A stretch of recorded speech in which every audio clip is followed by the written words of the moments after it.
ยวกันนั่งยา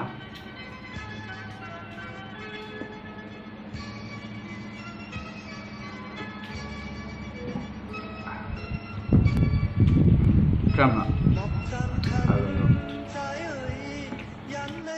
มาสงขลาเมื่อไหร่ก็ได้มาเฮ็ดเนื้อโวกันในขณะได้มาเฮ็ดเนื้อโวนะครับมาเฮ็ดเนื้อโวกันค่ะเอาแบบสุดเมืองเฮาในขณะเนื้อโวค่ะนี่ก็เป็นเนื้อโวแล้วก็ดังเครื่องในมันในขณะอันนี้ก็เขาได้มาตำใส่เนื้อมันในขณะอันนี้ก็ได้มีหมักพริกมีหอขิงแล้วก็ข้าหอมนะครับได้มาตำนะครับตำแล้วก็ใส่เนื้อนะครับเนาะอันนี้ก็ได้เป็นผักกี้นะครับผักกี้แล้วก็ใบหมักกุดนะครับเพราะว่าใครใส่มันเต็มในเมียนเคี้ยวนะครับเนาะนะครับอันนี้ก็เนื้อของเขานะครับอันนี้ก็ใส่หมักเขือส้มแล้วก็ใบหมักกุดแล้วก็ข้าหอมจะในก็ใส่กวายในขนมพริกที่นั่นขนมแล้วก็ใส่เกลือของหวานน้ำมันใส่กันนั่นก็ง่ายกันนะครับนี่ครับแล้วก็เขาก็ได้มาอุบกันในขนมโชว์ฝีมือระดับ5 ดาวเลยอันนี้เมื่อกี้ลืมใส่มิ้นนะครับว่าใส่มิ้นสีอีกนึงครับฝีมือระดับ5 ดาวนะ5 ดาว5 ดาว5 ดาว5 เหลา5 เหลา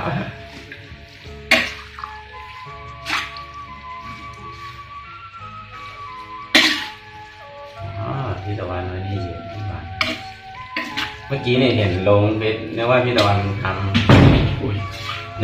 แล้วก็ผมย้ายหน้าที่กันเนี่ย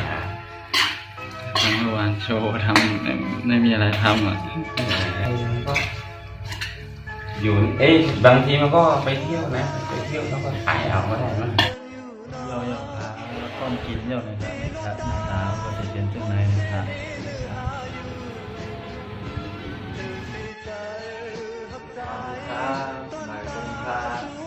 ให้ก็พวกทุกต้นขาวใต้คือเลยใต้ล่าหมอกนะครับให้ก็เอาพาสอนก็มาเช็ดกินเนื้อวัวเรียกว่าเนื้อวัวอุบเนี่ยเนาะมาเนื้อวัวอุบนะครับเขาก็ผมก็หมอเฮ็ดเขาเท่านั้นเรานะครับแต่ก็ได้ซื้อเขาในของหมอเฮ็ดกินนะครับได้ครับเนื้อวัวเนี่ยเฮ็ดกินก็เหลือได้กี่อย่างเฮ็ดกินบอกเร็วไปนะครับอันนี้ก็เป็นบอกที่2นะครับอันนี้ก็ได้ก็มาใส่แบบกิริยามันก็เองเพราะว่าใส่ทางละลายนะครับถามไปก็ได้เสียเรื่องเขามาเฮ็ดกินนะครับ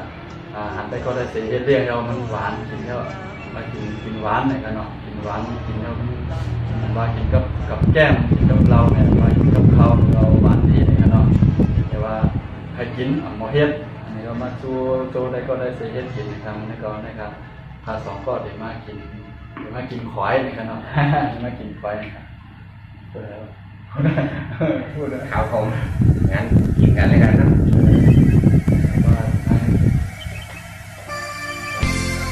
พากินข้าวต้มกันนะครับอะไรครับใช่กัน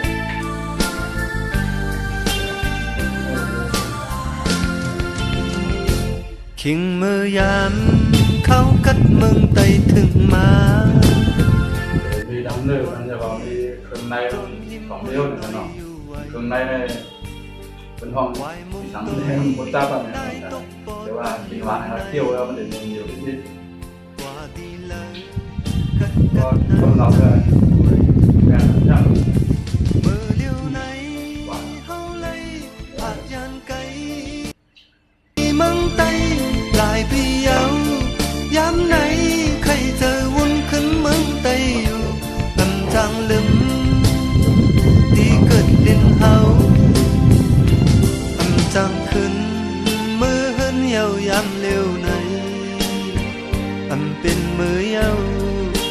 ยำมีมึงไกลไว้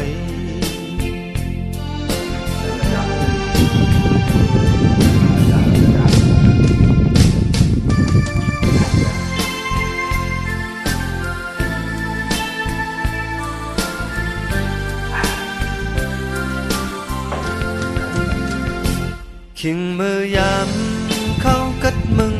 ถึงมาบอกก่อนกี่จอมหิมห้อยลอยอยู่ไว้วายมงโดยนายตกปอตันอยู่ไหนกว่าตีแล้ว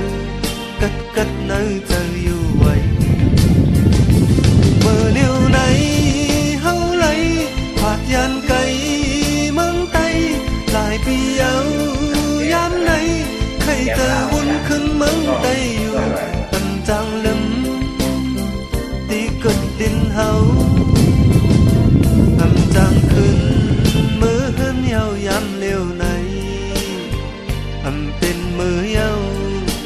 ยามมีเมืองไกลไว้ เรื่องมาเลย ขิงมือยามเข้ากัดเมืองไตถึงมาหมกก่อนกี่จอมยิ้มห้อยลอยอยู่ไว้วายมุงตัวนายตกปอตันอยู่ไหนกว่าดีเลยกัดเนื้อเจออยู่ไว้เมื่อเลี้ยวไหนเฮาไหลผาดยานไก่เมืองไตหลายปีเอายามไหนใครเจอวุ่นขึ้นเมืองไตอยู่ทำจางลืมตีเกิดดินเฮาทำจางขึ้นมือเฮินเยาวยา คน ม ที่เหล่นั่นแหละครับ ทำเป็นมือเยา ก็สนุก ยาม ครับ มีเมืองไกลไว้ทำเป็นมือเยาวยามมีเมืองไกลไว้ทำเป็นมือเยาวยามมีเมืองไกลไว้ทำเป็นมือเยาวยามมีเมืองไกลไว้ อยู่โรงพยาบาลเนี่ยก็เรื่องมาไปอ่านมันแค่หน่อยแต่ว่าสู้กันไม่ได้ จะความสู้กับอย่างนี้นะครับ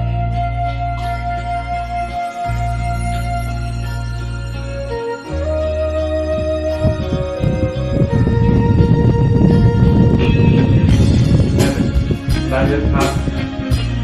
กับจำเมืองเขาเนี่ยเขาให้คนไทยให้พักเขา